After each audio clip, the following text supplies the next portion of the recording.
Bum ba-da-da-dum. Ba-dum bum bum. Bum ba-da-da-dum. Bum bum ba-dum. Ba-da-dum bum ba-dum ba-dum ba-dum ba-dum.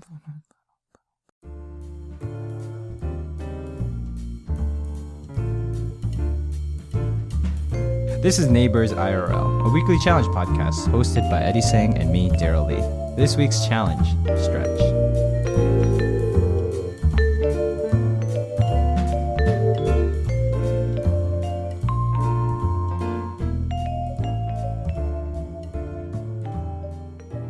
Okay. All right, follow up. Challenge. No, follow up.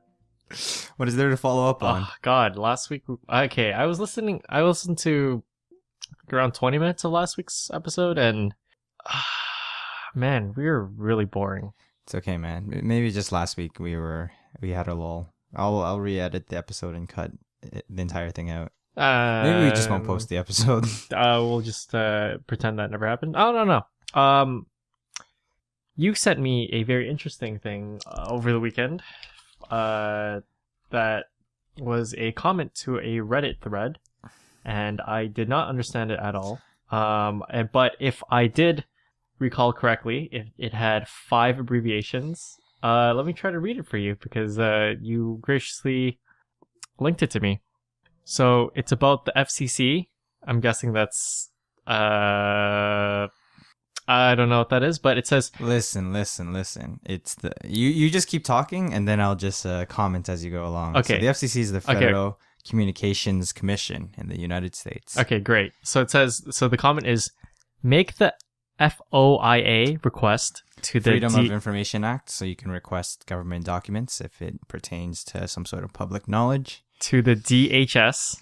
Department of Homeland Security. They're in charge of Homeland Security. FCC has to go through their TIC. Trusted Internet Connection. On an MTIPS. Managed Trusted Internet Protocol Service. Provider.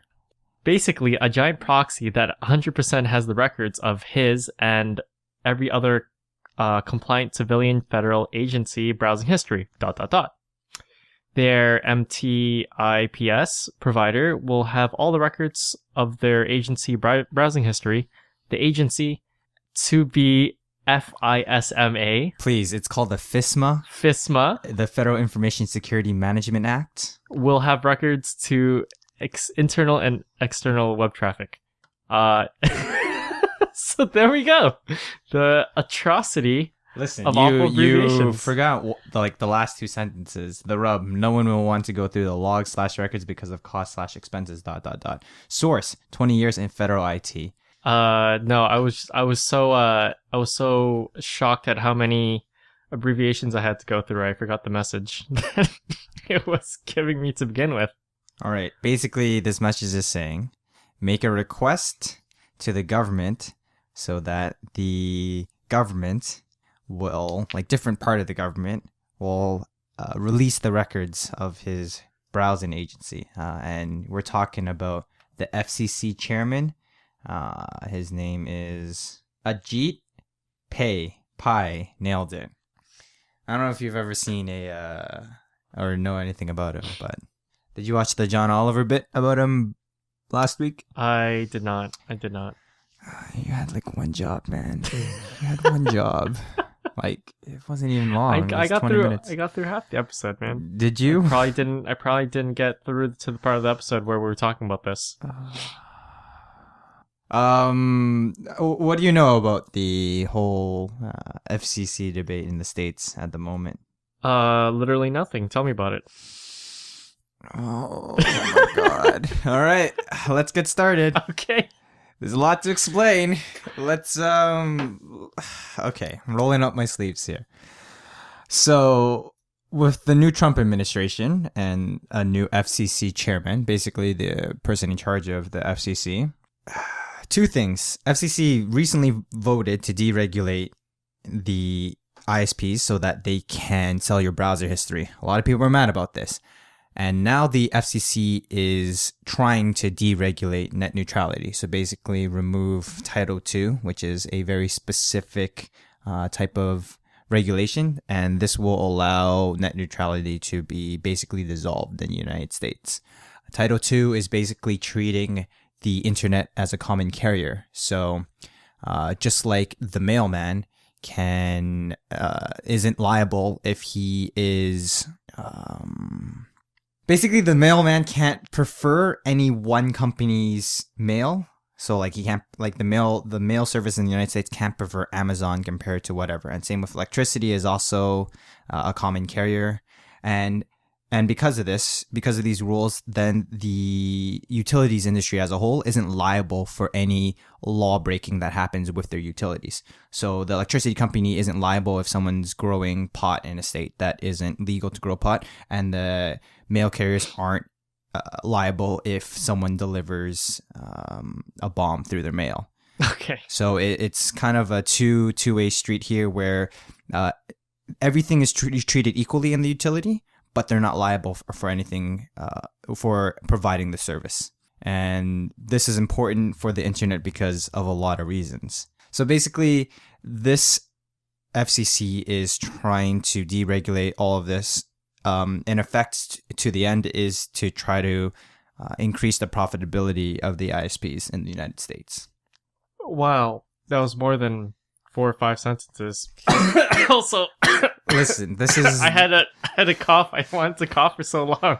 This is a very complex topic. I don't need you making light of it. It's so hard to explain why this is important. Okay. What you're trying to say is, depending on what happens here with this thing, it sets a precedent going forward with basically a bunch of services that people would want. Yeah. So even though we're in Canada, Stu, the reason why it's important that the U.S. makes the correct decision here is because what the U.S. does sets a precedent for not only within their own country, but for the entire world, basically. They're still a powerhouse on the geopolitical system of the world.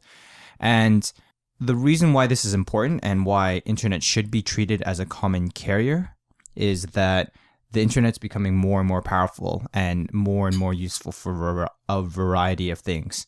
And the system of internet services that we use as a society today depends on net neutrality and depends on integrity of the internet. And these ISPs, they're legally required to by their shareholders to maximize profit however they need. True. And sometimes you got to break a few eggs to make an omelet, and the ISPs is short-sightedly seeing this as a way to make money. But in the end, it's disastrous for society as a whole. I'm sure there's a lot of videos you can link to in the comments. There's the CGP Grey, why all data should be treated equally, or why all the internet pipes should be created equally. There's also the CGP Grey one about you remember the FBI versus iPhone case where the FBI wanted to have Apple help them crack the sand. Yeah, so this is kind of a related tangent to this as well.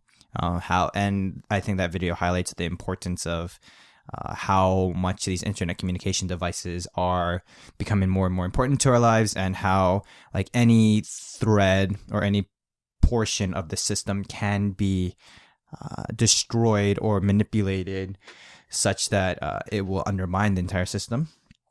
So those are two good links there, CGP Grey X2.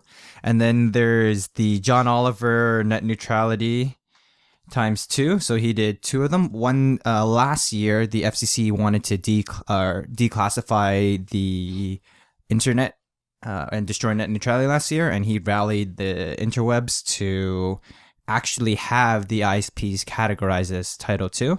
And then since they're doing it again this year with this new FCC chairman, he again is trying to rally the internet with the URL go FCC yourself, which would lead directly to the comment page on the FCC, such that we can try to save net neutrality again. Oh, right. And then there's a link to that, but in my limited experience browsing front page of Reddit, I saw a link to that, and apparently in the comments, a lot of people are writing that it was really difficult to actually complain against this thing that they were going to or on this official website. So It's interesting. Yeah, they made it specifically difficult to comment, and it seems that this week there was some sort of astroturfing or FCC comment bots, like bots that were posting the same regurgitated message over and over again. Right. And the bots were basically saying we need to roll back net neutrality, and it was using a whole bunch of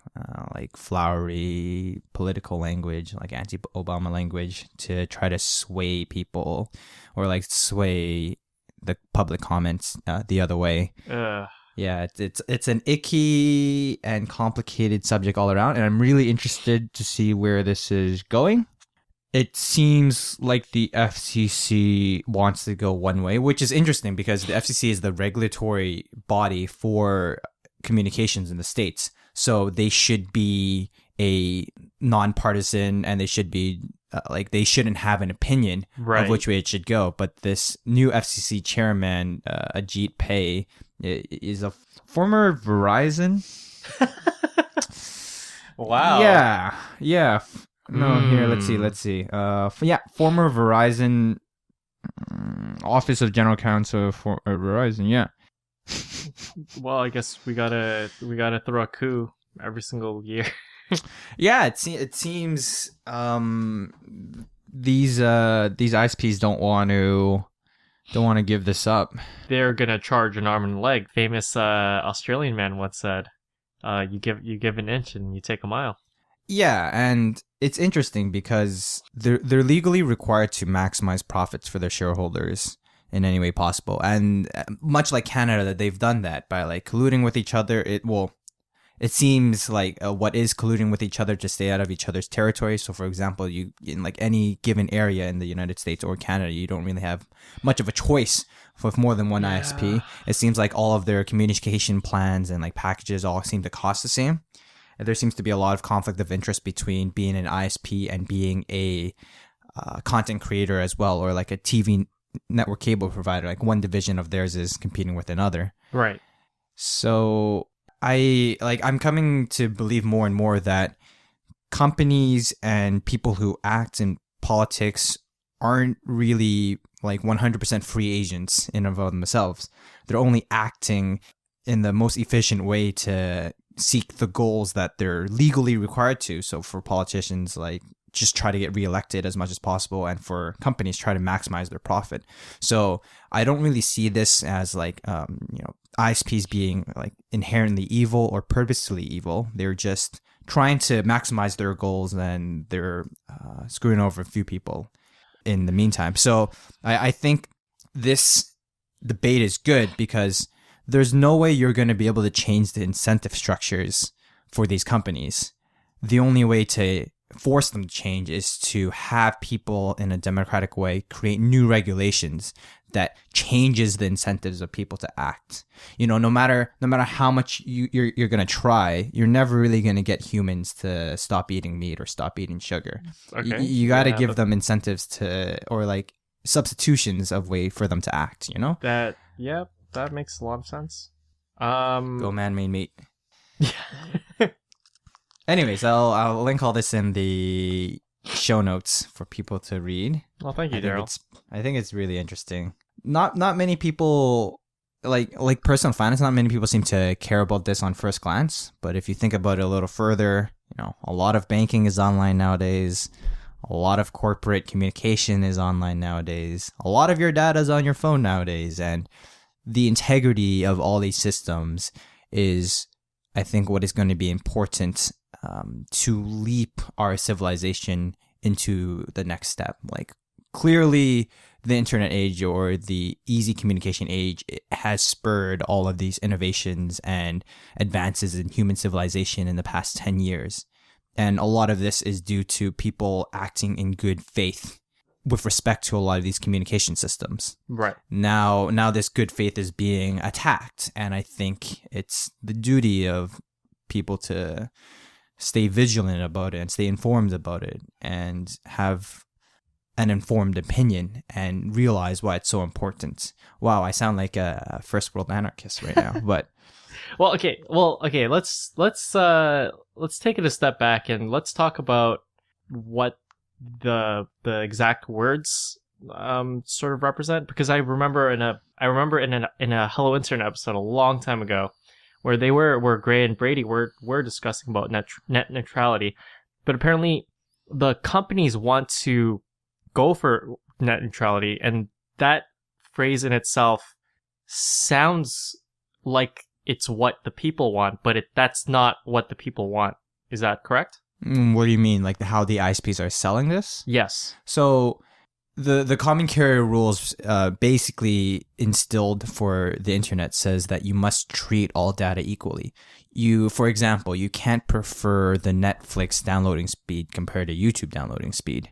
And so how the ISPs are selling this is, this Title II or net neutrality regulation is too restricting. We want to be able to create fast lanes, quote unquote fast lanes for people or for companies. So, for example, they're selling this as like, say you just stream Netflix a lot, then you can, with net neutrality abolished and deregulated, we are able to create a quote unquote fast lane for your Netflix. Now, the problem, it seems good on first pass or like how they're selling it, but the problem is without actually creating new infrastructure on the ground, a lot of our internet is still based on cable, literal physical cable being laid. Without an upgrade to that infrastructure, there won't be any faster internet. What a lot of people think the ISPs are going to do and what they've actually done is just slow everything else down. So say you are a Comcast company, for example. Okay. Sorry, that's Domcast. Let's say you're a Domcast. Domcast, all right. And you seem to have a competitor called Netflix. Now, Netflix is stealing a lot of your customers' money by creating better content than you and selling at a more attractive price. So as Domcast, you should be saying, how can I either destroy my competition or slow them down or have consumers only be able to consume my product? Well, one way to do it is to deregulate net neutrality and just slow down Netflix traffic for it to become unbearable. I don't know if I can find this comment again, but I remember reading a story of, like, imagine in 2000 you're a books provider company, and you're seeing all of a sudden 1 year all of your profit or book selling revenue has gone down. Doing some research, you note that another company has been, instead of having brick and mortar bookstores, are just selling books over the internet. Now imagine that the U.S. mail service wasn't a common carrier. You pay the U.S. mail service $1 billion to say, don't ship any more packages from this bookstore or this electronic bookstore, and Amazon wouldn't have been made. So there's a reason why common carrier for utilities is an important thing, is because it protects small companies from being bullied around by big companies. And like the internet age is an age of small companies becoming large. Right. Like without net neutrality, I don't think a lot of the big companies like Samsung and Google and Apple, Amazon would be what they are today. And the problem is, if some of these rules are deregulated, then maybe the next Facebook, the next Google, and the next Apple in 2020 won't be able to flourish and reach its final form. No, that makes a lot of sense. It's really interesting that sort of scenario that's derived from just being able to control the bandwidth on the internet per company, it's very interesting, prediction or insight in the future, and how we've come to a level where we see these things happening and then we can predict. That makes a lot of sense in that sort of prediction where, the ISPs are in it for themselves and in it for, their own best interests. And, that's fair in that prediction. I think that makes a lot of sense in where you're trying to go with that. Yeah, granted, again, ISPs are just acting in their best interest. It's very short-sighted best interest, but they're still acting in their best interest. So instead of trying to bully them or appeal to their emotions to try to do the right thing, we should just create and keep better legislation and better regulation to incentivize them to do the right thing, or create an environment where doing the right thing aligns with their interest. And it seems a lot of I've been noting like a lot of politics and a lot of like corporate governance seems to be like this, where sometimes a company isn't purposely trying to be out for the common man or trying to screw over the public. They're just acting in their own best interest, and the best way to align their interest with your own is by creating great legislation and voting and being a political person. It's all very boring, but welcome to the world of adulthood. Boom.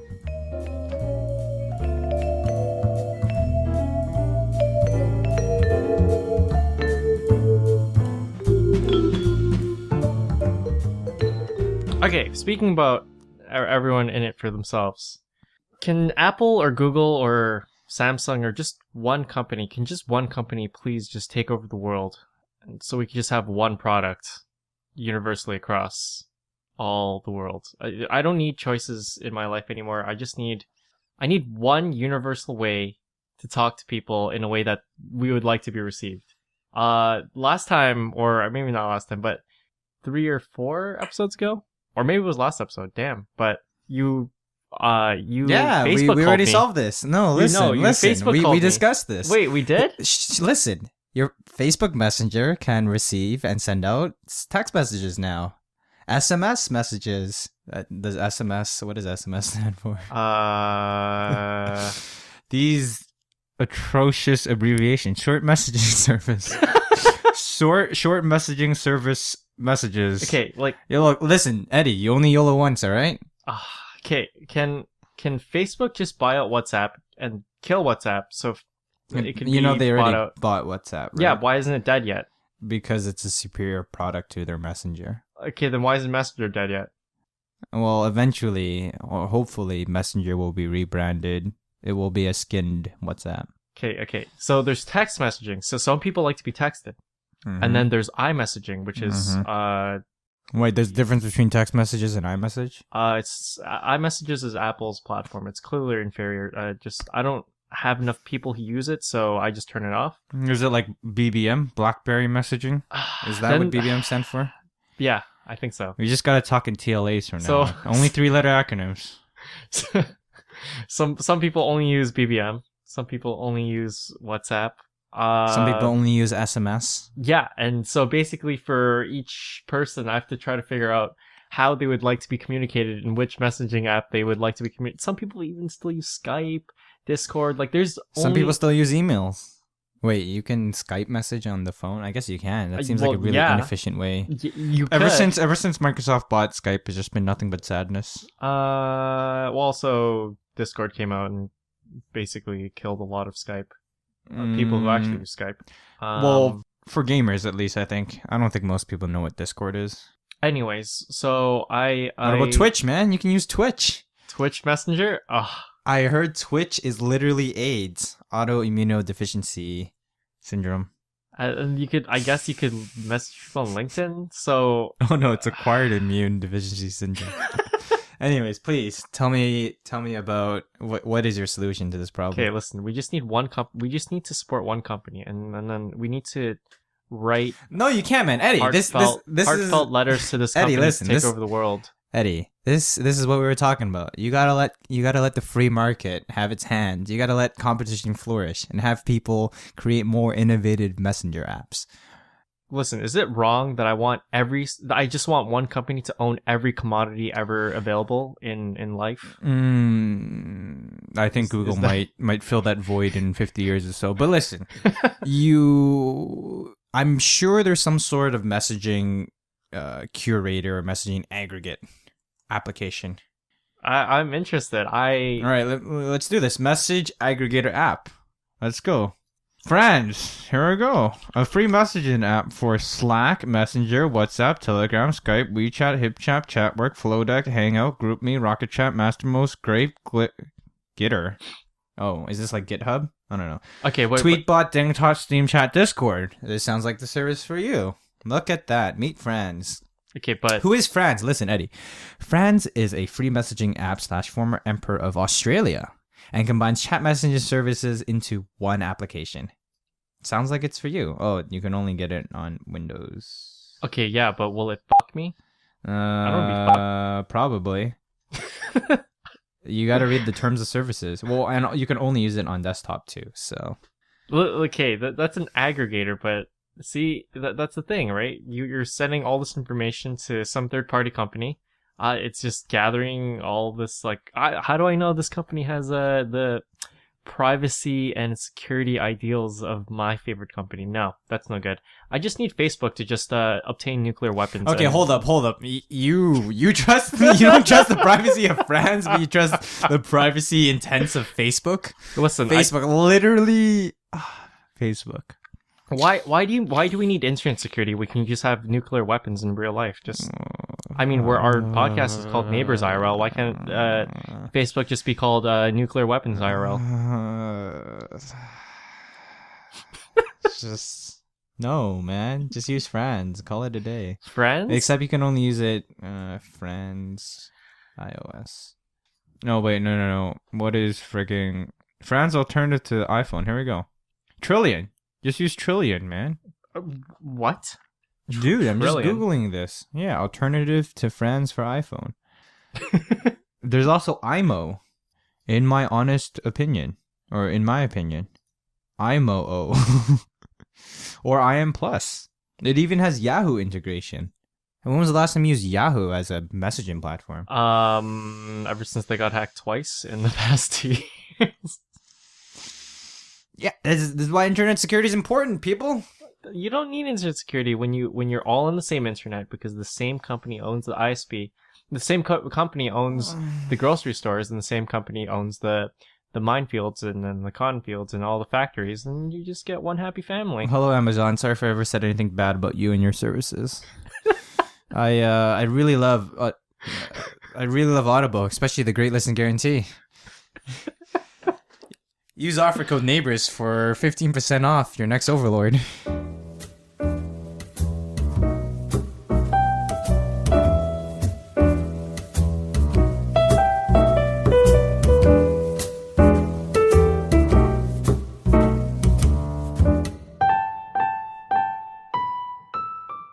Did you read that Facebook comment I posted, man? Which one? The thing in the show notes. No, the new topics right Oh here. God. Oh well, I clicked it, but I didn't know what Uber opening a research hub for driverless car technology. I know, isn't it interesting? I don't know if I want Uber to do it. Uber's a bleeding company. They lost like a few $1 billion in the first quarter of this year. Oh, I Pretty just sure. noticed UFT's cover photo. You know, it doesn't matter if Uber's a good company or not. I don't really want to talk about the article or, you know, any of the implications or University of Toronto. I want to read the first comment here that's on the post. Posted by I'm not going to say their name. Anyways, message or a comment about this Uber research hub at UFT. Quote, poor. There are going to be more drivers out of jobs in the future. If there are any technical problems or accident, whose fault is it? Wow, what a fantastic insight. What a reaction to the coming inevitable future. You know, when you're so different from someone, you just can't even understand how they're thinking. No, dude, it makes sense, man. You got a broken window economy. You gotta break the windows and then have the repair people repair them and then break the windows again and then build the buildings and then, you know, Soviet Russia, they'll never collapse.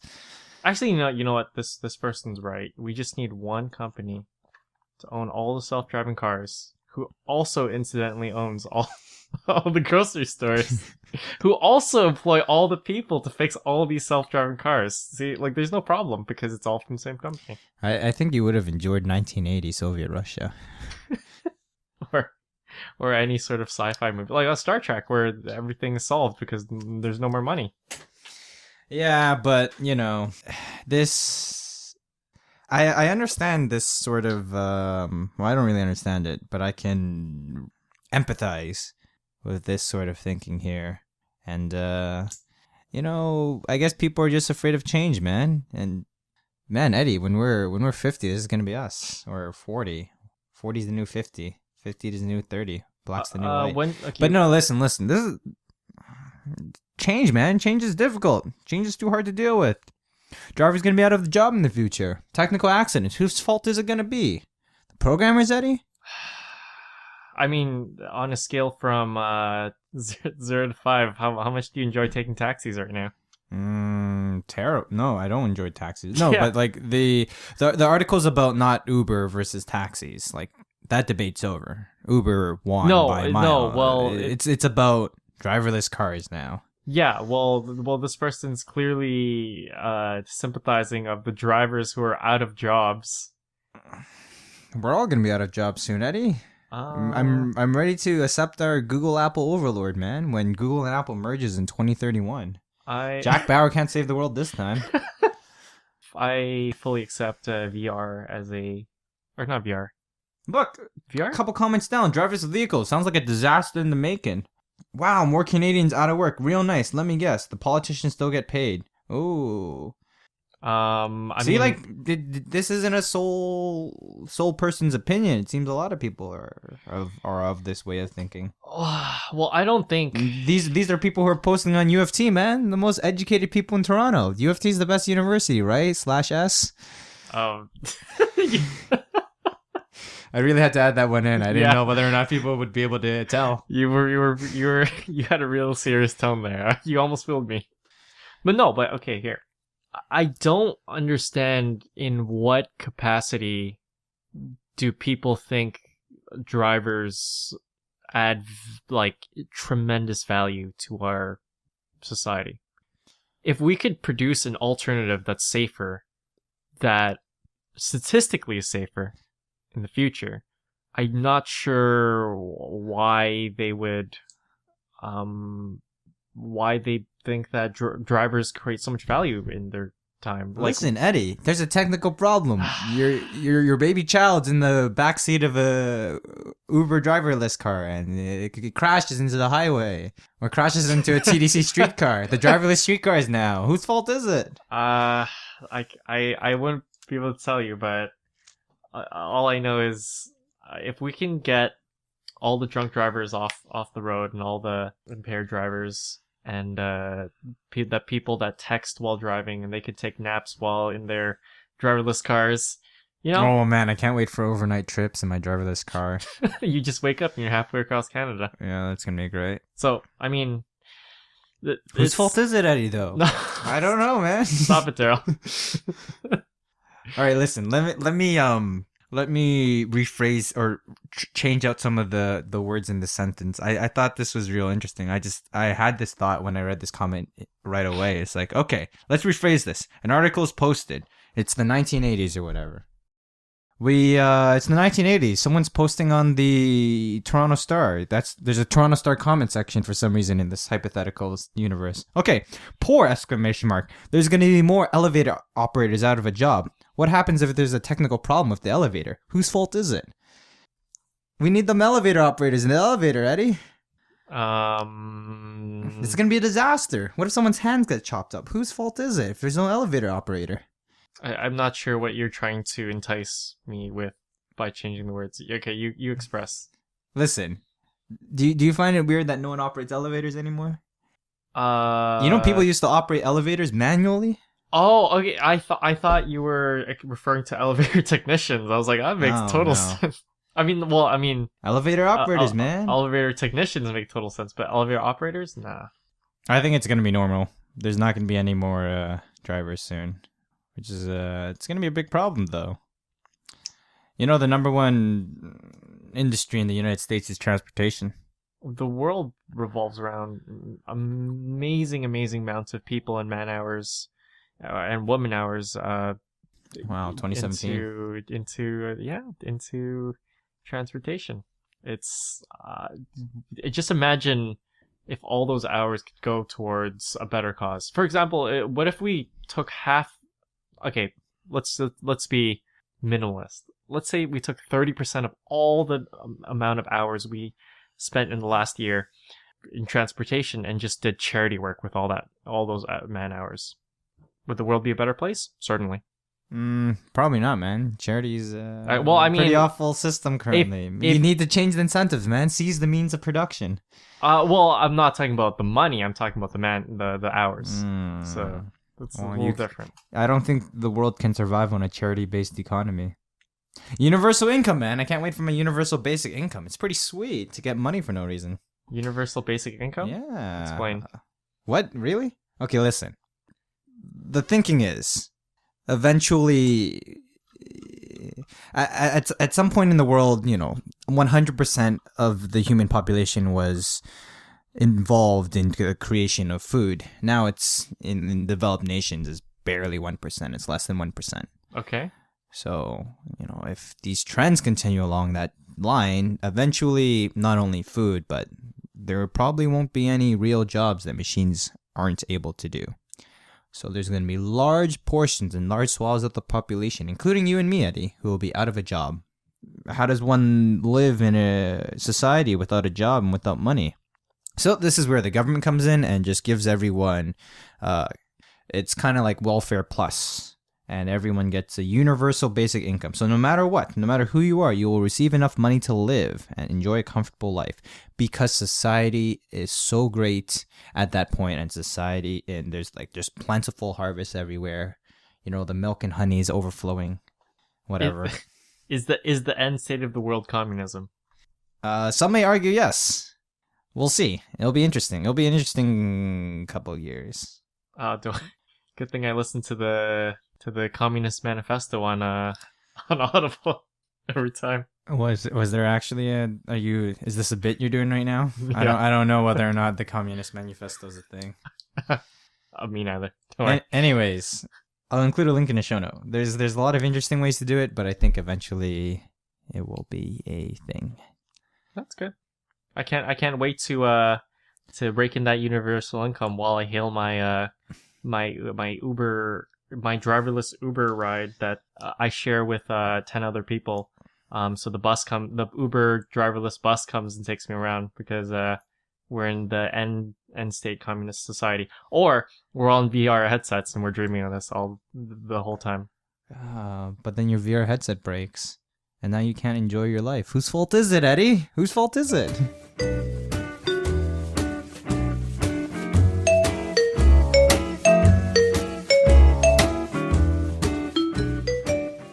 Challenge. This week's challenge. You had to stretch. How did you find stretching, Eddie? I didn't stretch today yet. I was supposed to. So a few things happened in this week that really messed me up a lot. So the first was my shift at work got bumped 30 minutes early. So instead of actually waking 15 to 30 minutes early, or setting my alarm 15 minutes early so that I could snooze it and then get up and then stretch to go to work, it really, that time delay really screwed me up in terms of waking up 30 to 45 minutes earlier and trying to lug me out of bed. So in terms of stretching in the morning and at night, I was mostly able to only stretch in the evening. I did not make any effort to stretch at work. Listen, you just gotta stretch at work. You just gotta just start down doing on the ground. start just move your chair out of your little cubicle there and just start doing the pike. Assert your dominance at work. Yeah, but so in terms of exercising with stretching, I felt that I felt more warmed up when I stretched before I went rock climbing, and I felt a little bit better this week in regards to every other week.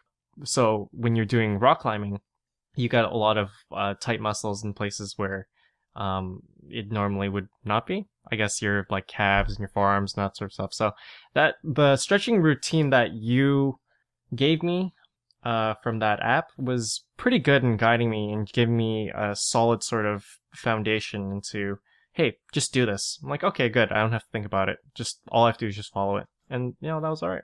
Until you told me about intermediate stretches. And that... Yeah, there's a progression on the app. Yeah. What a fantastic app. Body Weight Fitness. Free for Android and iOS, I think. Yeah, it was for iOS. It was free. So I don't know about the regular workouts, but their stretches. Oh, maybe I should try the regular workouts. if if you don't know where to start in your stretching routine, just pick one and just go for it. If it has to be the app, then just do it.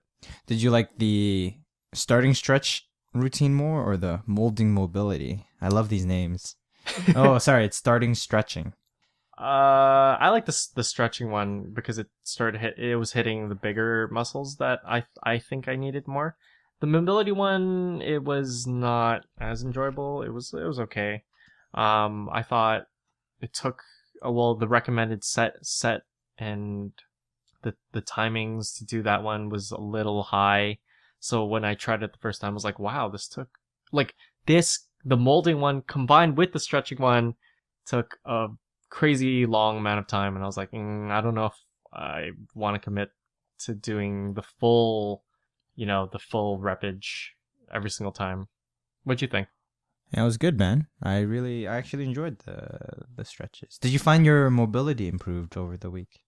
Which is pretty interesting because in rock climbing, there are different sort of problems that you can have and you could try to accomplish with your body. So the ones I like to do are the slow moving ones, the solid ones, the ones where you pretty much try not to fall or you're trying to hold like small holds and stuff like that. But this week,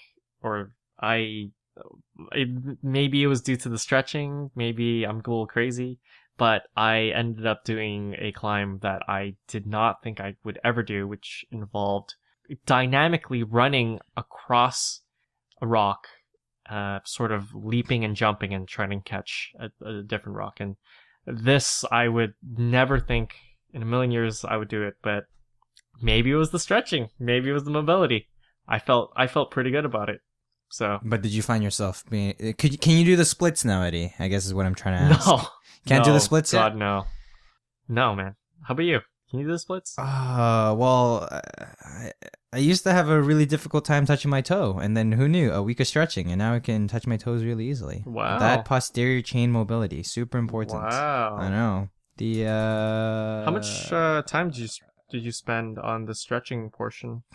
A minute every time, man. Well, I did whatever the app required me to do, and let me look at the workout log. I stretched every day, except for Friday. What do we do Friday? Whatever we did Friday, I forgot to stretch. But I did both routines like pretty much every day. It's pretty good, man. Wow. Yeah, and you started on like Tuesday, right? Maybe you need like another couple days of stretching. I'm totally down to like the challenge was to do series. it every day, man. The challenge was to do it every day. This guy messages me on Wednesday or whatever. It's like, hey, what was that app you told me to use? Okay, listen, Mondays are hard, but you know what's harder than Mondays? Tuesdays. Because on Tuesday, you thought to yourself, wow, I couldn't be more tired than Monday. And then you get disappointed.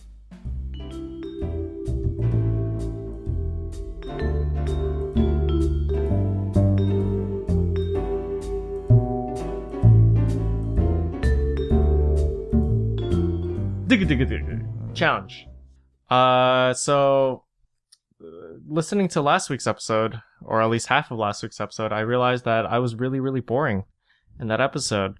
So this week's challenge, I propose that for 5 days, we go on an amazing website called Reddit, and we try, and you hit the random button, and you try to find at least one new subreddit that isn't about pop culture, but is about ideas, and you try to learn something, a different perspective or a different idea that you didn't think was whatever. Just do it. What do you think about that challenge? I got it, man. I clicked random, and I got vapor wave aesthetics. Do you even vape, man? Got him.